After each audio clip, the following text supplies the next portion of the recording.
A few hours later, I heard someone waking me up.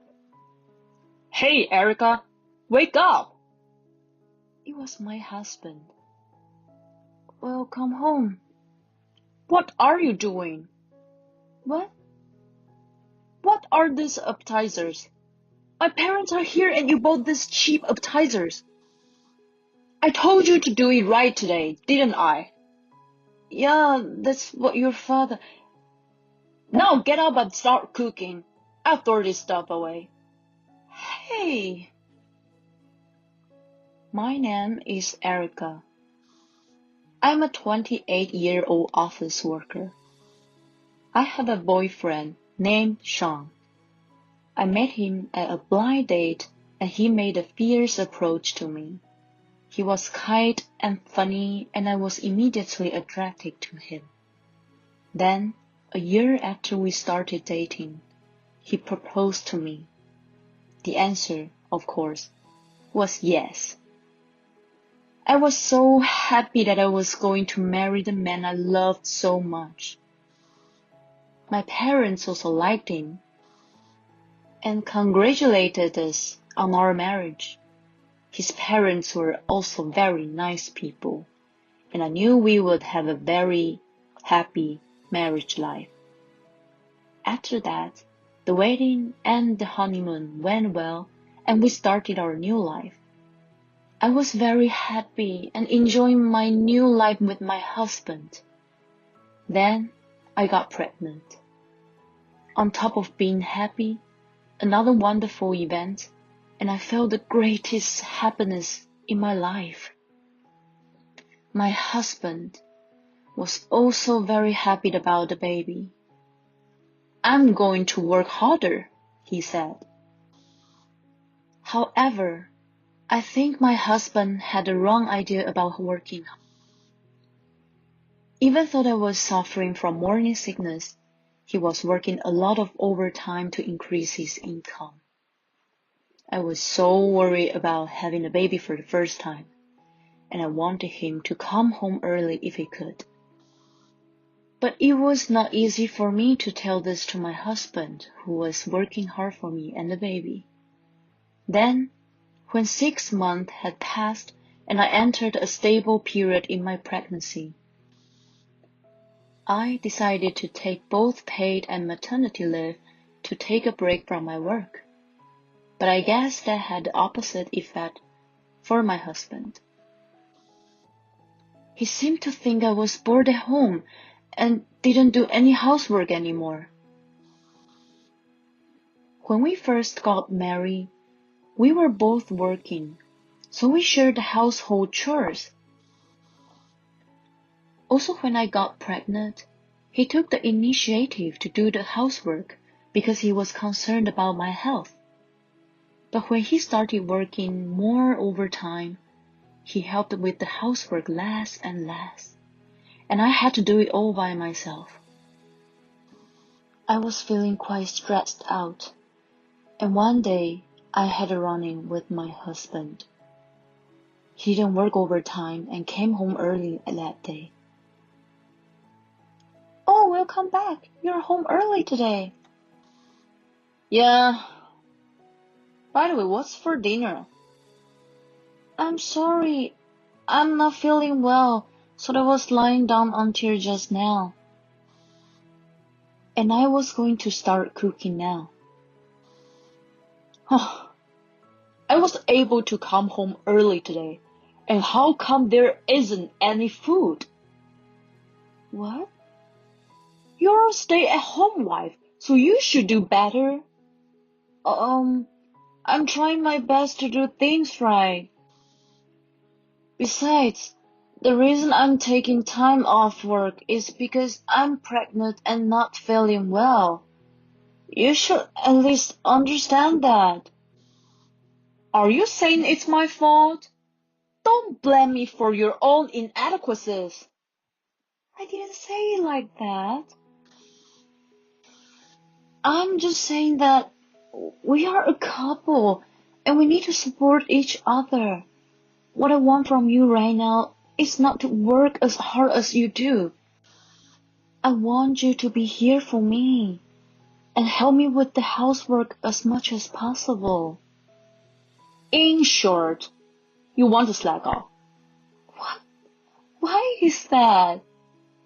Because if you are going to be home all the time and depend on me to do the housework, it's nothing but just slacking off. That's enough. I'm going to have the baby back home. What do you mean?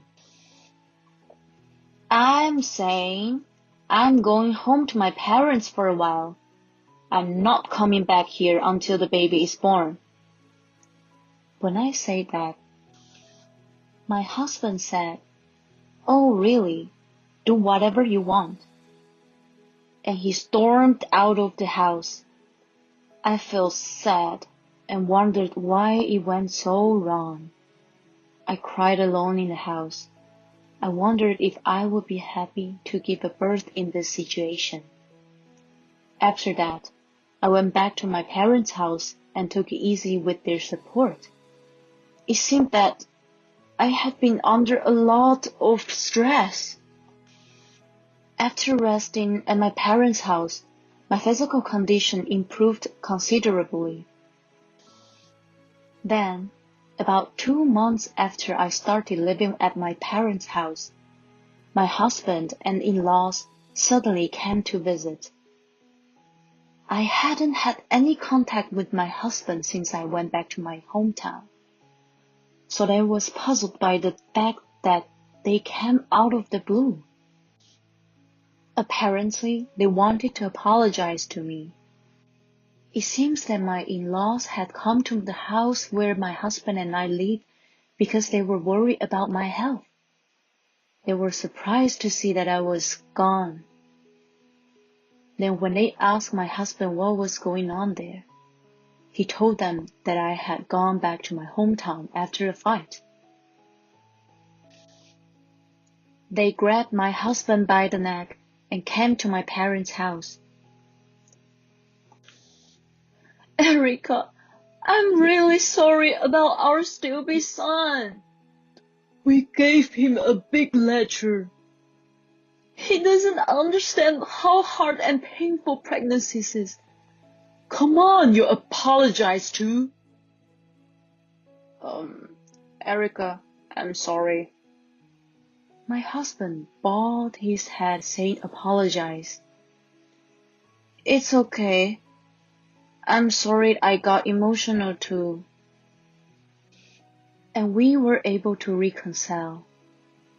My in-laws are really nice people. I don't know what would have happened if they hadn't come in to mediate this time. And then the baby was born, a healthy baby girl.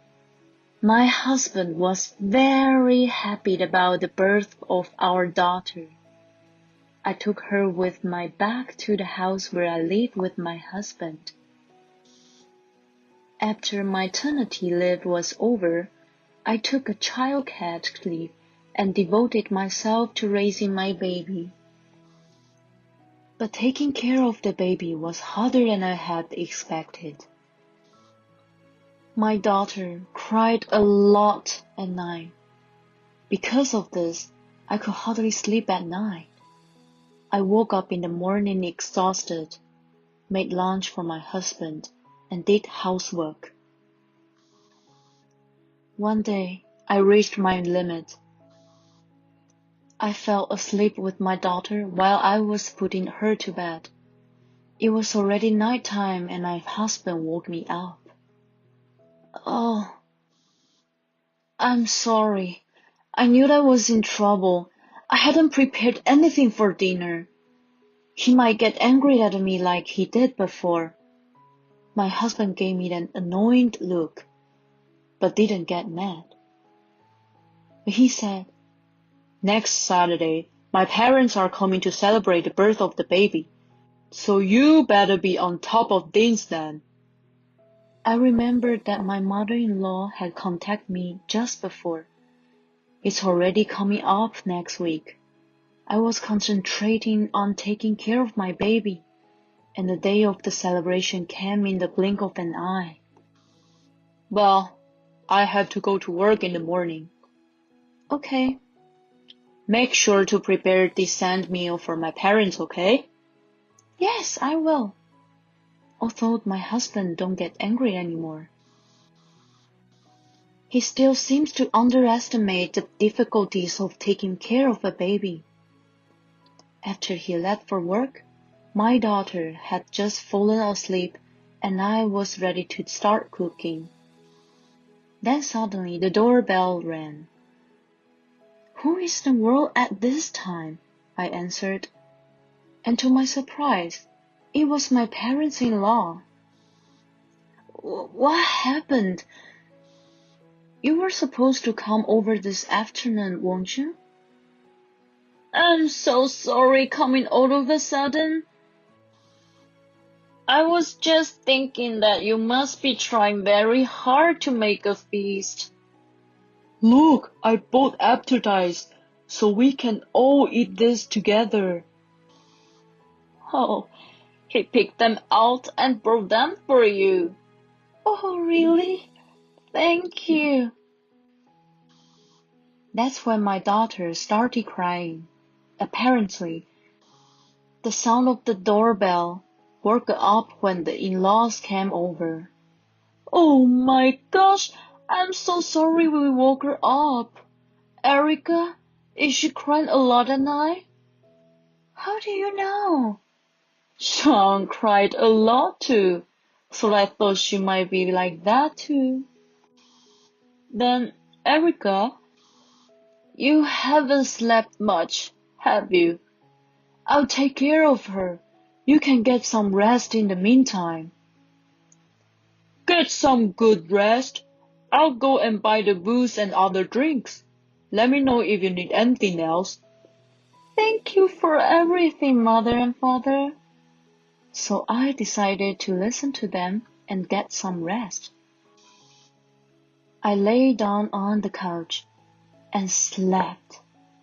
A few hours later, I heard someone waking me up. Hey, Erica, wake up! It was my husband's voice. Welcome home. What are you doing? What? What are these appetizers? My parents are here and you bought these cheap appetizers.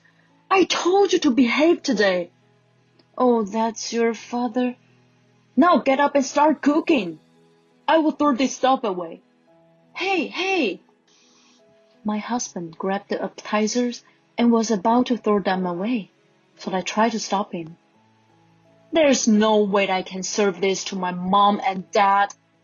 So these were...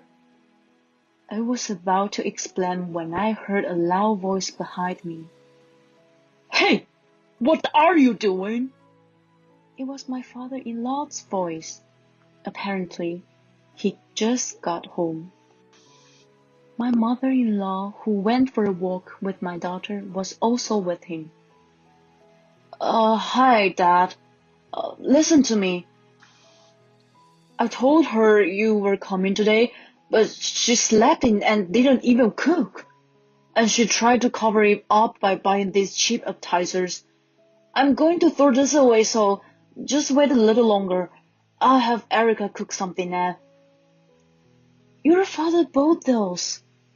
He looked at me and froze. What did you say? That's the appetizers your father picked up and brought for us. I've been trying to tell you this. Oh no. My husband's face instantly turned pale. My father-in-law came closer to my husband with a very scary look on his face. I'm sorry I picked cheap appetizers. No. It's just, what the hell is your problem? You don't care about Erica at all. I thought you changed your mind after I scolded you the other day before the baby was born. You haven't changed at all. I'm sorry. Just then, we heard a message notification on my husband's phone. His phone was on the dining table. My mother-in-law, who was closest to the phone, saw the screen. Sean, who is this Karen? Oh no. You forgot your cigarettes and lighter. Next time you come back, make sure you take them with you. Sean, what is this? Well, that's, I thought you were going to work. Who is this woman? Karen? My husband seemed to realize he couldn't get away with it and confessed to the affair. You've got to be kidding me. My father-in-law's iron fist exploded on my husband. He got down on his knees and apologized to me in tears.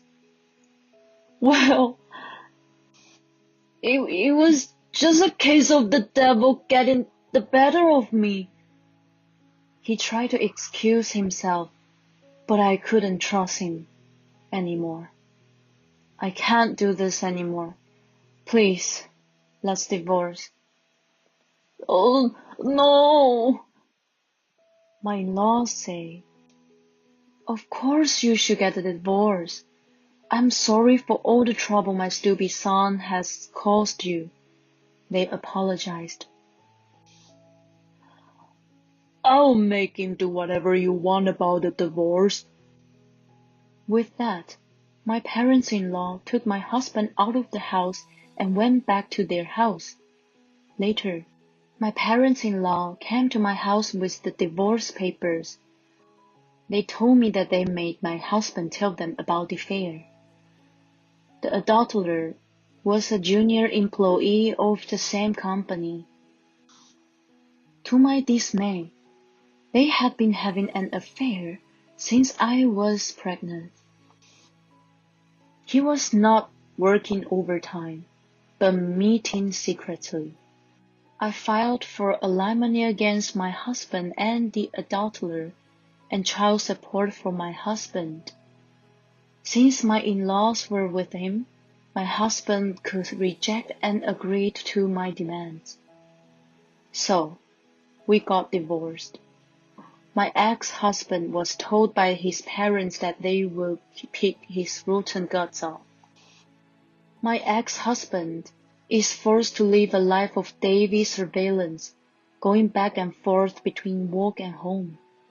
Also, my ex-husband paid alimony direct to me, but my in-laws paid me a lump sum of child support money, which was a considerable amount. My ex-husband will have to pay back to his parents little by little. My in-laws also manage my ex-husband's salary and give him an allowance every month.